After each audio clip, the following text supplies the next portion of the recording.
Astaghfirullah. Bismillahirrahmanirrahim. Assalamualaikum warahmatullahi wabarakatuh. Bihamdillahi wassalatu wassalamu ala rasulillah wa ala alihi wa sahbihi wa mawalah wa la hawla wa la quwata illa billahi wa ba'du. Alhamdulillah, di malam hari ini kita masih dipertemukan di Humairah Channel, sebagaimana Allah Subhanahu wa taala pertemukan kita lewat media. Semoga Allah mempertemukan kita semua di surganya kelak, amin ya rabbal alamin. Salat dan salam kita hadiahkan kepada Rasul kita, Nabi besar Muhammad sallallahu alaihi wasallam. Tema di malam hari ini kita akan membahas tentang 10 amalan secara singkat yang para malaikat akan mendoakan ampunan kepada orang yang mengamalkan amalan ini. Apa saja 10 perkara itu? Namun sebelum saya menjelaskan 10 perkara itu, ada sebuah ayat dalam surah Al-Ahzab ayat 43. Allah Subhanahu wa taala berfirman, "Huwallazi yusalli 'alaikum wa malaikatuhu liyukhrijakum minadh-dhulumati ilan nur wa kana bil mu'minina rahima." Dialah Allah Subhanahu wa taala yang telah bersalawat kepada kalian, dan juga para malaikat bersalawat untuk mengeluarkan kalian dari kegelapan menuju cahaya. Dan Allah Subhanahu wa taala terhadap orang-orang yang beriman Maha pemberi kasih sayang. Di sini ada kalimat dan juga para malaikat bersalawat. Apa makna salawatnya malaikat? Kita sering mendengar innallaha wa malaikatahu yusalluna 'alan nabi. Sesungguhnya Allah dan para malaikatnya bersalawat. Apa makna salawat malaikat di sini? Maka yang dimaksud salawat malaikat kepada kita manusia adalah istighfaruhum wa du'auhum birrahmah. Makna malaikat bersalawat kepada kita itu artinya malaikat mengucapkan istighfar, memintakan ampun kepada kita dan berdoa untuk kita dengan doa rahmat. Makanya kalau seandainya orang yang banyak didoakan atau disolawati malaikat, artinya kita oleh para malaikat dosa-dosa kita akan diampuni oleh Allah Subhanahu wa taala, dan juga agar kita senantiasa dalam naungan rahmat Allah Subhanahu wa taala. Dan ini luar biasa. Tentu orang yang banyak diberikan salawat para malaikat akan menjadikan pengaruh bagi kehidupannya. Lalu apa saja amalan-amalan kalau kita amalkan malaikat ini akan mendoakan istighfar kepada kita? Ada 10 amalan secara singkat. Yang pertama, an-naumu tahira. Orang yang tidur dalam posisi dia bersih dari hadas besar ataupun hadas kecil. Dalam sebuah hadis Nabi sallallahu alaihi wasallam bersabda,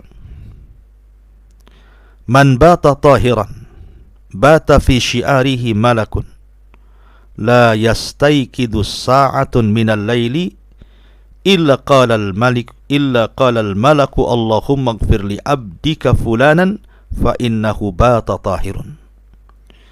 Barang siapa yang tidur dalam keadaan suci, maka malaikat akan bersamanya di dalam pakaiannya. Dia tidak akan bangun sehingga malaikat berdoa, "Ya Allah, ampuni hambamu si fulan ini karena dia telah tidur dalam posisi tahir, bersih." Makanya saya anjurkan setiap sebelum tidur berwudulah. Karena orang yang berwudu sebelum tidur di samping kiri kanannya malaikat, dan setiap kita berguling ke arah kanan, malaikat sebelah kanan akan mengatakan, Allahumma ighfir lahu, Allahumma arhamhu. Ya Allah, ampuni orang ini, ya Allah rahmati orang ini. Apabila berguling ke arah kiri, maka malaikat sebelah kiri pun akan berdoa dengan doa yang sama. Dan alangkah indahnya orang yang tidur didoakan malaikat ampunan dan dimintai rahmat dari Allah Subhanahu wa taala. Kemudian yang kedua, al-maqthu fil masjid. Berdiam diri di masjid. Tentu dalam rangka beribadah kepada Allah Subhanahu wa taala. Dalam sebuah hadis Nabi SAW mengatakan, la yazalu ahadukum fi salatin madama yantadiruha wa la tazalul malaikatu tusalli ala ahadikum madama fil masjid. Allahumma ighfir lahu, Allahumma arhamhu ma lam yuhdith. Seorang hamba masih dihitung dalam salat selama ia berada di tempat salatnya.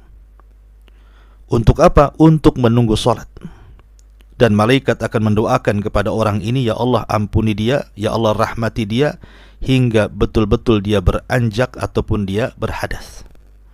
Jadi kalau habis sholat kemudian tidak keluar dari masjid, menunggu sholat berikutnya, maka seolah-olah kita terhitung sholat. Bukan hanya itu saja, maka malaikat akan datang dan berdoa kepada kita, ya Allah ampuni orang ini, ya Allah rahmati orang ini.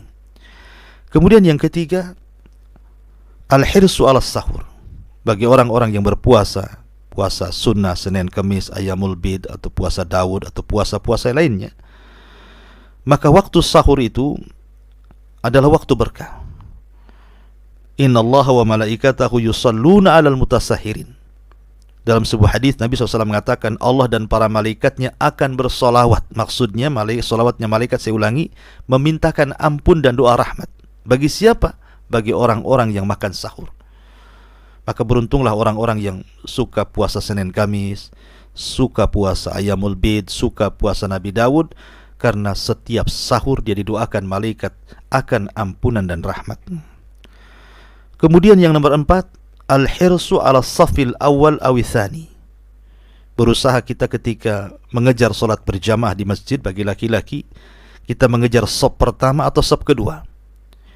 Dan itu dijelaskan dalam sebuah hadis, innallaha wa malaikatahu yusalluna 'ala as-saffil awwal. Qalu ya Rasulullah, 'ala ats-tsani? Qala innallaha wa malaikatahu yusalluna 'ala as-saffil awwal. Qalu ya Rasulullah wa 'ala ats-tsani? Qala wa 'ala ats-tsani. Sesungguhnya Allah dan para malaikatnya akan bersalawat kepada orang yang berada di saf yang pertama dalam salat jamaah. Sahabat bertanya Rasul, bagaimana di saf yang kedua? Maka Rasul mengatakan, sesungguhnya Allah dan para malaikatnya akan bersalawat kepada orang yang berada di saf yang pertama. Sahabat bertanya lagi, bagaimana kepada orang yang di saf kedua? Kata Rasul, termasuk juga pada saf yang kedua. Subhanallah. Cukup mengejar saf saja, malaikat sudah datang bersalawat kepada kita, istighfar, memintakan ampun dosa-dosa kita, dan memintakan rahmat agar kita dinaungi rahmat Allah Subhanahu wa ta'ala. Kemudian yang nomor 5, saddul faraji fis salah. Bukan hanya itu saja, merapatkan saf. Bukan hanya saf pertama kedua, bahkan merapatkan saf. Bagaimana cara merapatkan saf?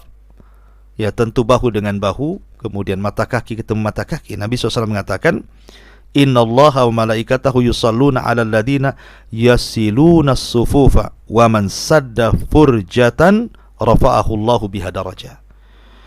Sesungguhnya Allah dan para malaikatnya, mereka akan bersalawat kepada orang-orang yang mereka menyambung saf-saf. Dan orang yang merapatkan betul-betul rapat safnya, Allah akan angkat derajatnya.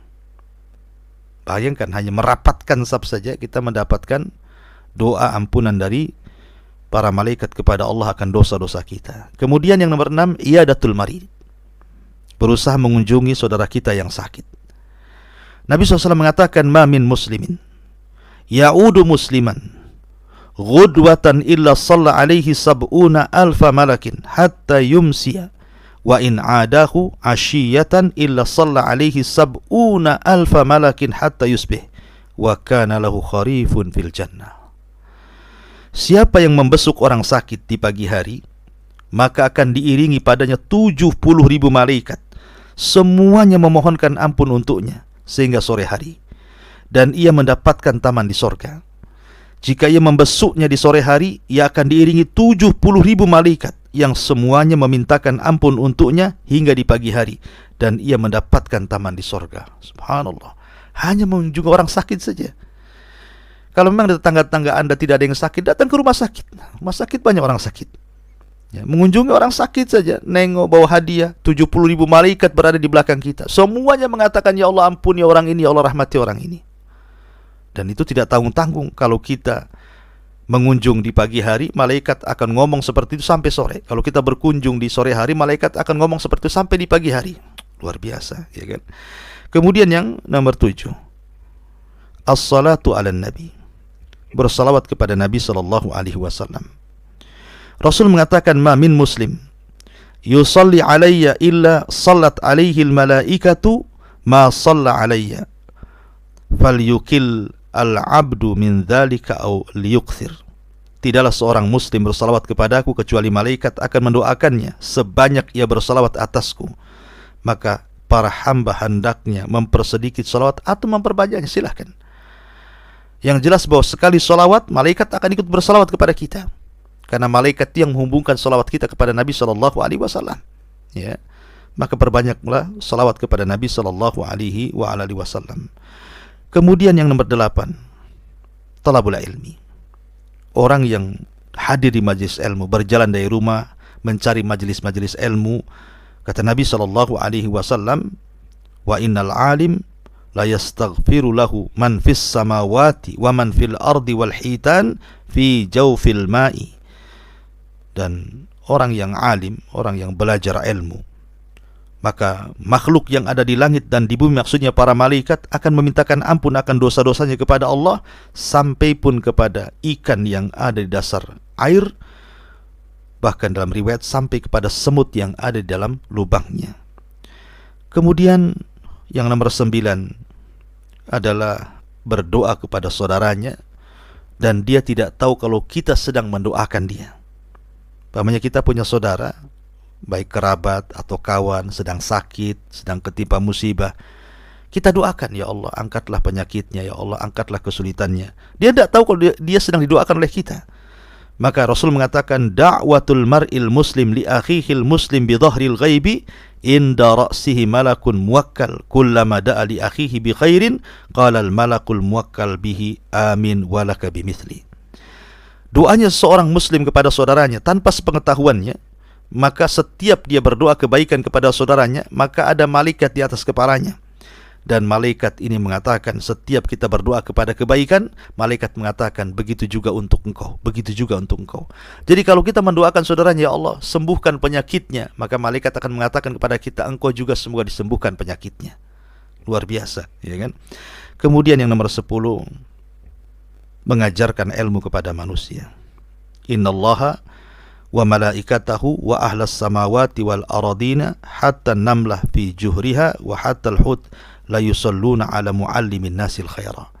Kata Nabi SAW, sungguhnya Allah dan malaikatnya dan penduduk langit dan bumi, sampai kepada semut di lubangnya, sampai kepada ikan dasar lautnya, maka mereka akan bersalawat kepada orang yang mengajarkan manusia kepada kebaikan. Dan banyak lagi, ya, sebenarnya perkara-perkara kalau kita amalkan, malaikat akan berdoa kepada Allah, memintakan ampun kepada kita. Di antaranya orang yang infak di jalan Allah, orang yang salat fajar, orang yang ketika membaca amin pada salat jamaah bertepatan dengan aminnya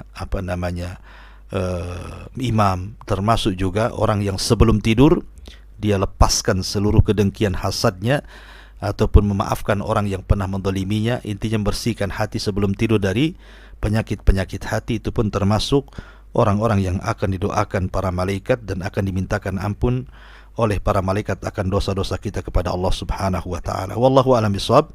Ini yang bisa sampaikan. Subhanakallahumma bihamdika asyhadu an la ilaha illa anta astaghfiruka wa atubu ilaik.